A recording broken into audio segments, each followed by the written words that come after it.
N early bird, N early bird is a idiom जिसका मतलब है कि एक ऐसा शख्स जो सुबह सवेरे उठता है, जल्दी पहुंचता है, सबसे पहले जाता है। Anyhow, an early bird is a idiom which means a person who wakes up early in the morning or reaches before the time or go ahead of time to get advantage of any particular situation or context।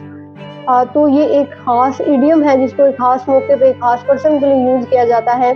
Early bird एक tag लगा दिया जाता है। ये जो early bird, ये एक phrase type आपके पास बन गया। ये दो लफ्जों से मिलके बना है।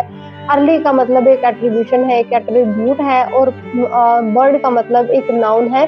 तो ये ऑल्दो आप इसके जो लफ्जी मायने हैं उसको नहीं देखेंगे, आप इसको एक कॉन्टेक्स्ट के साथ एक इडियम बना के इसके कंबाइन मीनिंग लिखने की कोशिश करेंगे। तो देखें, एन अर्ली बर्ड हम किसी भी सिचुएशन में किसी ऐसे बंदे के लिए कहते हैं कि जो कहीं भी किसी मीटिंग में किसी काम पे जो है वक्त से पहले पहुंच जाता है, हर टाइम पे हर वक्त पे एनर्जेटिक रहता है, खुद को एनर्जेटिक शो करवाता है कि ताकि मैं जो दूसरे लोग हैं उनसे थोड़ा सा डिस्टिंग्विश लगूं, मैं थोड़ा सा उनसे हट के लगूं, मेरी यूनिकनेस शो हो ताकि मैं किसी यूनिक किसी गोल्डन अपॉर्चुनिटी को अवेल कर सकूं। तो ऐसे पर्सन के लिए हम एन अर्ली बर्ड का इडियम यूज करते हैं।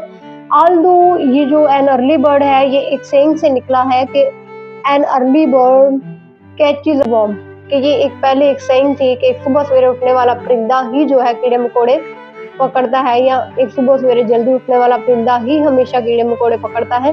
तो उससे बाद में with the passage of time ये एक इडियम जनरेट कर दिया गया, an early bird. And now this is a common in English language writing और speaking as well. So here I also have some examples for this idiom which I want to share with you people. So let's see कुछ examples हैं। We bought early bird tickets to save money. We bought early bird tickets to save money. Example number 2 क्या है हमारे पास?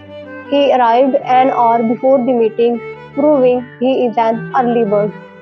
तो आपको मेरी बात की समझ आ रही है कि किस तरह से हम ये जो हमारे पास ये एक इडियम है अर्ली बर्ड, हम इसको किस तरह सेंटेंसेस के अंदर एक कॉन्टेक्स्ट के अंदर यूज करते हैं। आई होप सो डैट कि आपको अर्ली बर्ड की समझ आ चुकी होगी। इसके साथ ही मिस्टर इवा जाहिद को दीजिए इजाजत। तो इंशाल्लाह ताला एक नई वीडियो में एक नए टॉपिक के साथ आप लोगों से दोबारा मुलाकात होगी।